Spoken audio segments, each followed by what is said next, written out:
সাইয়েদনা মুসা আলাইহিস সালামের জামানায় ওনার চাচাতো ভাই ছিল মিশরের সবচাইতে বড় ধনী, যাকাত দেয় নাই, তার কি করুণ পরিণতি হয়েছে কোরআনে আছে না নাই? এত সম্পদ ছিল, তার সম্পদগুলো সে সিন্ধুকে আটকে রাখতো, আর এই সিন্ধুকের চাবিগুলো আলগানোর জন্য, কাঁধে নেওয়ার জন্য 10 জন লোক লাগতো। সিন্ধুক কাঁধে নেওয়ার জন্য, সিন্ধুকের চাবির গোছা কাঁধে নেওয়ার জন্য কয়জন? তাহলে কি পরিমাণ সম্পদ ছিল? সাইয়েদনা মুসা বললেন, সম্পদের মালিক তুই হস নাই, আল্লাহ বানাইছে। কারণ বলে, ইন্নামা উতীতুহু আলা ইলমিন ইনদি, আল্লাহ আমারে সম্পদ দেয় নাই, আমি আমার মেধা খাটিয়ে সম্পদ বানিয়েছি। যাকাত আমি দিব না। মুসা বললেন, তাহলে আযাবে পড়বি। কারণ কই পারলে আযাব আনব। আল্লাহ বললেন, ফাখাসাফনা বিহি ওয়া বিদারহিল আরদ, ও মুসা নিরাপদ দূরত্বে চলে যাও, এখনই ভয়ঙ্কর ভূমিকম্প হবে, আযাব দেব। কারণ সহ কারণের সব সম্পদ আমি জমিনের ভেতরে ঢুকায়া দেব।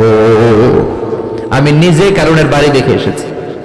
মিশরের রাজধানী কায়রো থেকে প্রায় 150 কিলো দূর একটা জেলা আছে, ফায়ুম জেলা। ওইখানে কারুনকে আল্লাহ তার সব সম্পত্তি সহ মাটিতে দাবিয়ে দিয়েছেন। দাবাতে দাবাতে হাঁটু পর্যন্ত যখন কারুন জমিনে দেবে যায়, ভাবছে উঠে যাবে।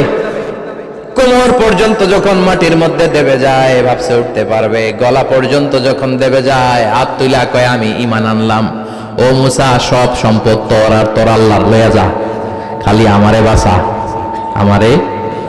সব গাদ্দারদের একই পরিণতি। ফেরাউনরেও যখন আল্লাহ লোহিত সাগরে পানি খাওয়াতে খাওয়াতে পেটটা এত বড়, হাত তুলা কয়, আনা মিনাল মুসলিমিন, আমি মুসলমান, আমি ভালো মানুষ।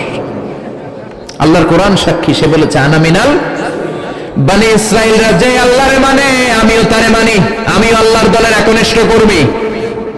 আর পানি খাইতে পারি না, আল্লাহ বাঁচাও। আল্লাহ কয়, আরো খা।